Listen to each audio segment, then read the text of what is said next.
जय हो। पांचवी ज्योतिर्लिंग जो बताई है वह है केदारनाथ। केदारनाथ ज्योतिर्लिंग जो है यह उत्तराखंड में है। अलकनंदा नदी और मंदाकिनी नदी के तट पर है। यहाँ पर भगवान श्री हरि का नर और नारायण स्वरूप जब हुआ था तो भगवान ने यहाँ पर जाकर तपस्या की थी और नर नारायण भगवान ने तपस्या करके उन भगवान केदारनाथ को प्रसन्न किया था।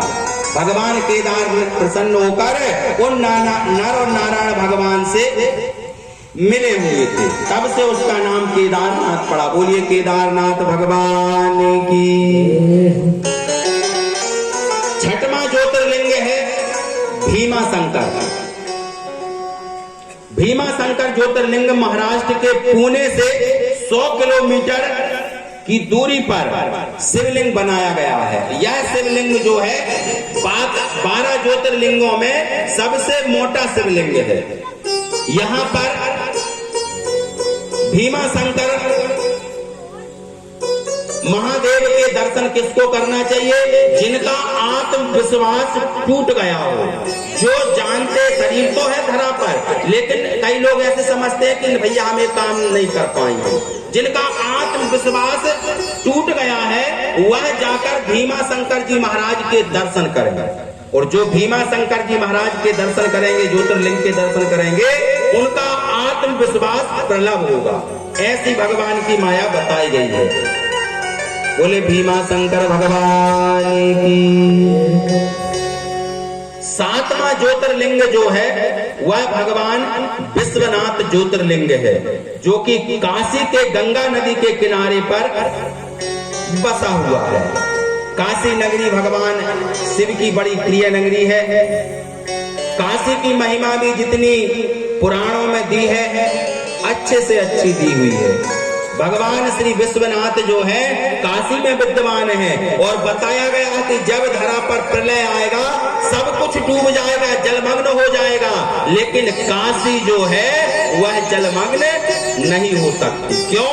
क्योंकि भगवान के त्रिशूल के नोक पर काशी बसी हुई है। काशी विश्वनाथ के कुबेर महाराज ने भी यहाँ पर जाकर तपस्या की है, तब जाके उनको यह कुबेर का पद प्राप्त हुआ है। काशी विश्वनाथ में किसी भी प्रकार का कष्ट मनुष्य के जीवन में हो, दर्शनों परिजाता रूपेणोतम स्थिते, किसी भी प्रकार का मनुष्य जाकर भगवान शिव काशी विश्वनाथ से प्राप्त कर सकता है। केवल दर्शन मात्र से ही उसे पुण्य का लाभ प्राप्त होगा। बोलिए काशी विश्वनाथ भगवान की जय हो। आठवां ज्योतिर्लिंग बताया है त्र्यंबकेश्वर। त्र्यंबकेश्वर ज्योतिर्लिंग महाराष्ट्र के नासिक से 30 किलोमीटर स्थित है। यह पश्चिम की दिशा में है। गोदावरी नदी के किनारे काले पत्थरों से बना हुआ यह सुंदर शिवलिंग है त्र्यंबकेश्वर। महाराज एक समय की बात है, त्र्यंबकेश्वर का दर्शन कब हुआ, कब इसकी स्थापना हुई? रामचरितमानस में बताया है कि गौतम जी महाराज की पत्नी जो थी अहिल्या, गौतम महाराज की पत्नी जो अहिल्या है, अहिल्या के जैसे सुंदर नारी इस जगत में नहीं हुई। बड़ी सुंदर नारी थी अहिल्या। गौतम जी महाराज और अहिल्या दोनों निवास कर रहे थे। चंद्र भगवान अहिल्या को देखकर मोहित हो गए, और चंद्र भगवान ने क्या किया, अपने सभी देवताओं से कहा, बोले एक काम करो, मैं किसी भी रूप में जो है अहिल्या को पाना चाहता हूं। तो भगवान सभी देवता कहने लगे, बोले गौतम महाराज की पत्नी है। गौतम जी महाराज जो है वह भयंकर के ऋषि हैं, बड़े सुंदर ऋषि हैं, लेकिन अगर क्रोध में आ जाएं तो तुरंत हमको भस्म कर सकते हैं। चंद्र जी महाराज ने अनेक प्रकार की लीला फैलाई, और गौतम जी महाराज का एक निमित्त रहता था कि ब्रह्म मुहूर्त में जाकर गोदावरी में स्नान करके और फिर आकर पूजन पाठ इत्यादि करना पड़ता था। तो गौतम जी महाराज रात्रि कालीन 4 बजे से जाया करते थे। चंद्र महाराज ने क्या किया, वरुण देवता को आज्ञा दे दी, बोले जाओ तुम जो है रात्रि कालीन में ही ऐसा लगना चाहिए जैसे कि प्रातः काल सुबह ब्रह्म मुहूर्त हो गया।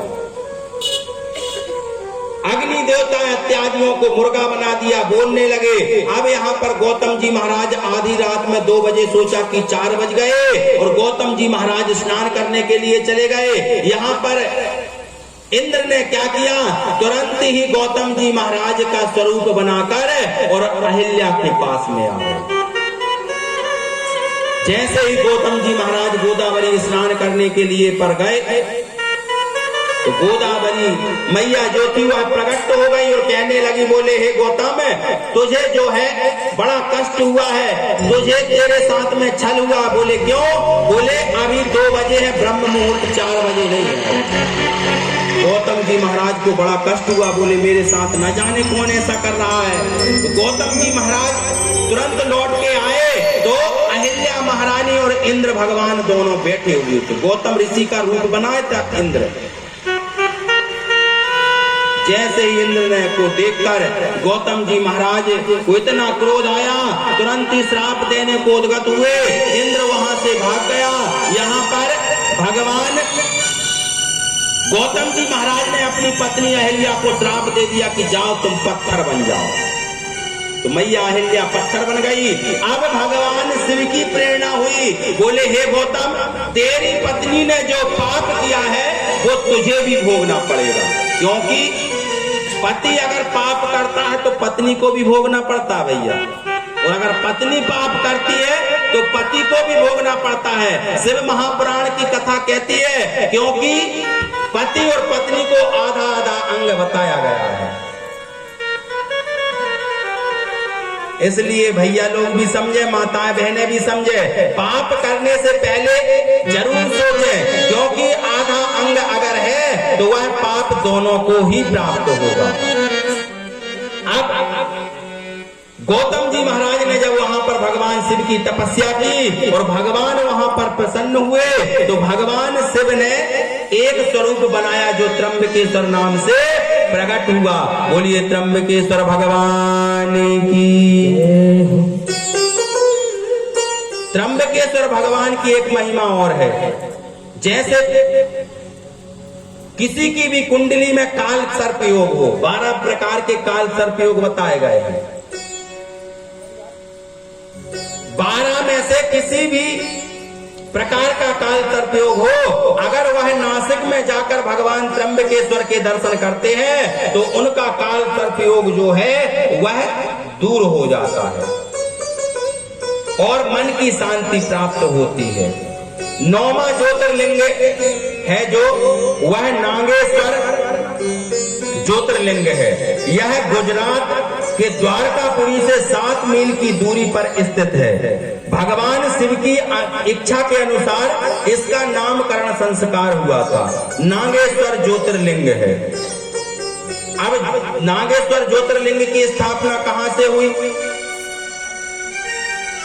बोले एक समय की बात है जब भगवान शिव और मैया पार्वती दोनों बैठे हुए थे। तो मैया पार्वती से भगवान शिव जो है वार्तालाप करने लगे। बोले हे पार्वती, पहला तुम्हारा एक स्वरूप और हुआ था सती का। बोले सती का एक स्वरूप हुआ था जिससे कि मैंने बड़ा स्नेह रखा था, बड़ा प्रेम रखा था। संवाद को बताते बताते बताते भगवान के शिव के नेत्र से एक आंसू गिर गया और जैसे ही वह आंसू गिरा तो वह आ गया पृथ्वी पर और जैसे ही पृथ्वी पर गिरा उस आंसू से एक कन्या का प्रकट भाव हो गया। उस कन्या का नाम सिलोचना पड़ा था जो मेघनाथ की पत्नी हुई थी। सिलोचना जब शिव के आंसू से प्रकट हुई तो भगवान ने सोचा बताओ, अभी तो पार्वती हम और तुम दोनों संग साथ में बैठे थे, ये कन्या कहां से आ गई? मैया पार्वती भगवान भोलेनाथ दोनों घबरा गए। कन्या के पास पहुंचे और जाकर कहने लगे, बोले देवी आप कौन हो, कहां से प्रकट हो गया?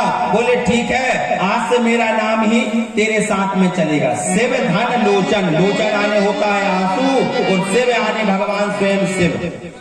शिव का लोचन, ऐसी वह सुलोचना का नाम पड़ा। अब कन्या तो हो गई, तो पार्वती कहने लगी, बोले भोलेनाथ मैं इस कन्या को अपने पास में नहीं रखूंगी। बोले क्यों? बोले तू भी तो माँ है। बोले नहीं, मैं कोई माँ नहीं हूं, मैं इस कन्या को अपने पास नहीं रखूंगी।